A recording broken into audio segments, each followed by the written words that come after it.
Bom dia, pessoal! Vamos falar sobre o verbo to be hoje, tá? O verbo to be é um verbo irregular. Eu vou explicar para vocês aqui nesse vídeo pra gente entender um pouquinho sobre ele, tá? Primeiro, eu coloquei aqui um verbo em português, um verbo regular, tá? Pra gente entender como que a gente conjuga em português. Como que nós conjugamos um verbo na língua portuguesa? Nós temos aqui os pronomes pessoais, que é eu, tu, ele, nós, vós e eles. Peguei aqui o verbo amar. Como que eu conjugo? Olha, eu amo, tu amas, ele ama, nós amamos. Nota-se que a raiz da palavrinha é a mesma, ó. Ficou igualzinho, não ficou? Só mudou o quê? O final. E esse finalzinho, ele vai ser o mesmo para eu conjugar um outro verbo regular. Por exemplo, se aqui não fosse o verbo amar, se fosse o verbo falar, ficaria como? Eu falo, tu falas, ele fala, nós falamos, né? O finalzinho seria o mesmo, né? A regrinha é fixa. Então, um verbo regular, ele é mais simples de ser conjugado, tá? Então, esse aqui é um exemplo da língua portuguesa, tá? Vamos pegar esse mesmo verbo regular, que é o verbo amar, vamos conjugar ele em inglês. Coloquei aqui para vocês. Como que eu conjugo o meu verbo regular em inglês? Então, tá aqui, to love. Aqui tá os personal pronouns, que são os pronomes pessoais. Como que fica a conjugação, ó? I love.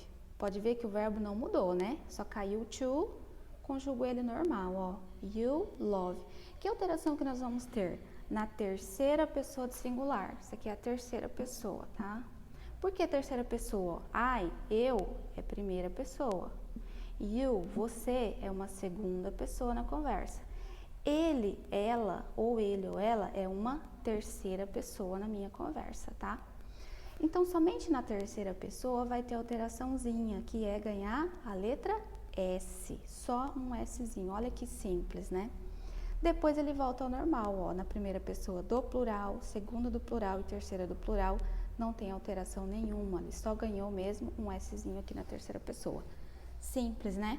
Muito simples a conjugação em inglês de um verbo, lembrando que isso aqui é um verbo regular, tá? O que é regular? Tem regra, nós temos as regrinhas, nós já vamos chegar no verbo to be. Agora eu peguei um outro verbo da língua inglesa, que é o verbo speak, falar. Coloquei a conjugação dele para você ver como que permanece a regrinha, olha. Com o pronome I speak, you speak, he speaks. Ó, ganhou um Szinho só. She speaks, it speaks. Então, o que acontece? Somente na terceira pessoa vai ter alteraçãozinha. Não é terceira pessoa? Não tem alteração. Ele fica normal, tá? Então, dois exemplos de verbos aí para vocês verem a conjugação. Agora, vamos chegar no verbo to be. Esse é o verbo to be. E aí, eu conjugo ele assim, igual a esses, ó. Ele fica igual I be, you be, he bees, she bees, it be. É assim que nós conjugamos ele? Ó. Não, né? Bom seria se fosse. Se fosse assim, seria muito mais simples, na verdade? Mas não é. O verbo to be não é conjugado dessa maneira, tá? Isso aqui tá errado, eu coloquei só para vocês observarem e refletir, mas isso aqui não existe, tá? Não é assim. Por quê? Ele é um verbo irregular, tanto na língua inglesa como na língua portuguesa, tá? Por quê? Primeira coisa, o verbo to be já significa duas coisas. Ele significa ser ou estar. Ele já tem dois significados.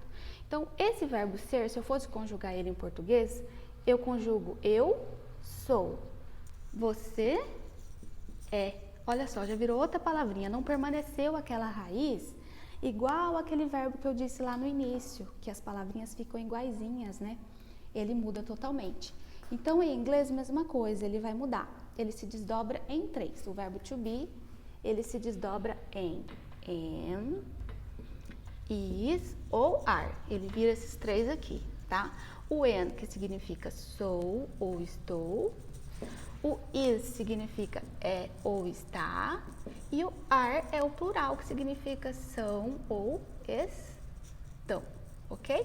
Então, vamos lá. Eu coloquei a conjugação dele aqui inteirinha, ó. Com o pronome I, eu uso am. When, pessoal, eu só uso com o meu pronome I. Os dois são casadinhos, só andam juntinho, tá? Eu não posso usar an com you, ou he, ou she, ou qualquer outro pronome. Não. Eu uso sempre com I, que significa eu. I am, tá? Eu sou ou eu estou. Depois, com o pronome you, eu uso are, que significa você é ou você está. Com o pronome he, eu uso is, que é ele é ou ele está. Com she is, né? Ela é ou ela está. It is, ele ou ela é ou está. Só que o it, pessoal, né? Vamos só relembrar, eu uso com objetos, coisas ou animais. Eu não uso com ser humano, tá? Por exemplo, deixa eu falar do menino. He is a boy. Ele é um menino. Eu uso he is a boy. Agora eu vou falar que ele é branco. Ele quem? O cachorro. It is white. Ele é branco. Ele quem? O cachorro. Eu estou me referindo ao animalzinho, então eu uso it. Não posso usar o he, né? É um objeto, estou falando de uma caneta, eu uso it. It is blue. Ela é azul. Ela quem? A caneta. Estou falando da caneta, eu uso it. Tá bom? Continuando, aí o plural, ó, we are, nós somos ou nós estamos. You are, vocês são ou vocês estão. E they are, eles ou elas são ou estão. Uma curiosidade aqui, ó, que you are é a mesma escrita de you are aqui. Aqui nós temos você é, tá? Aqui tá no singular. E aqui está a mesma escrita, só que no plural. Professora, como que eu vou saber a diferença, então, numa frase ou num texto? Como que vai significar vocês são ou você é? Como que eu vou saber? A partir do contexto, tá? Porque a escrita das duas é a mesma, é igual, tá bom? Agora, vamos passar para a forma abreviada e forma negativa. O verbo to be, tudo isso aqui, ó, eu posso abreviar. Isso aqui é a mesma coisa que isso aqui, ó, tá? Tá abreviado.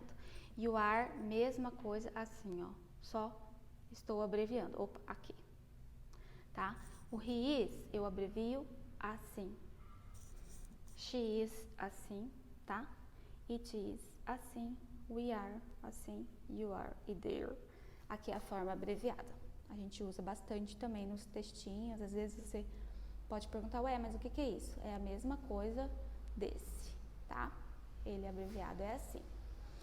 Forma negativa, como que a gente vai falar assim, eu não sou, eu não estou, ou ele não está? Como que eu vou fazer? Eu vou acrescentar a palavrinha not, tá? Então, ó, I am, eu sou. I am not, eu não sou. Tem como abreviar isso aqui também? Tem, tá aqui, ó. Tá, deixa eu aumentar aqui, aí. You are not, you aren't, tá vendo ali, ó? A forma abreviada de are not, tá? He is not, he isn't, ó, a forma abreviada. She is not, she isn't, it is not, it isn't, we are not, we aren't, you are not, you aren't, they are not, they aren't. Então, aqui tá a forma abreviada de tudo isso daqui, tá bom? Isso aqui é a forma negativa. Agora, falta a gente ver a forma interrogativa. Vamos lá? Então, para terminar, pessoal, a forma interrogativa, o que acontece? Nós invertemos a posição do verbo com o pronome. Então, se na forma afirmativa eu digo I am, se eu for fazer uma pergunta, eu tenho que dizer am I, tá? Eu tenho que inverter. Forma afirmativa é you are, interrogativa é are you, aí tá aqui os 3 pontinhos, porque a frase vai continuar, tá? Então, eu troco a posição, o meu verbo vem para o início da frase e o meu pronome fica depois do meu verbo, tá? Eu inverto. Então, isso aqui é a forma interrogativa do verbo to be. Resumindo, pra gente entender, eu coloquei uma frase aqui, tá? Então, olha só. A forma afirmativa, uma frase simples que eu coloquei. She is my teacher. Então, meu pronome she, eu uso is e uma frase. Para mim abreviar, tá aqui embaixo, ó. Então, tanto as duas frases aqui, tá escrito a mesma coisa. She is my teacher, depois she is my teacher, está abreviado, mas é a mesma coisa, tá? Depois, forma negativa. Como que eu faço a forma negativa? Eu vou acrescentar o not. Então, she is not my teacher. Ela não é minha professora. Ou she isn't my teacher. Isn't é a abreviação de is not. Então, as duas frases é a mesma coisa, tá? Só que aqui tá normal e aqui tá abreviado, ok? E a forma interrogativa, o que acontece? Eu inverto o meu verbo com o meu pronome. O verbo vem para o início da frase e o meu pronome fica depois. Is she my teacher? Então, basicamente, pessoal, é isso aqui, tá? O verbo to be. Deu para entender? Porque ele é um verbo irregular, então a gente tem que passar por todas essas fases, tem toda essa diferença dos outros verbos, tá? Por isso que a gente estuda ele separadinho. Os outros verbos também faz dessa maneira, professora? É a forma negativa? É assim, interrogativa? Não, não é assim, tá? Tem uma forma diferente. Então, por isso que a gente estuda o verbo to be separadamente, ok? Espero que tenha dado para entender, tá bom? Um grande beijo, um ótimo dia.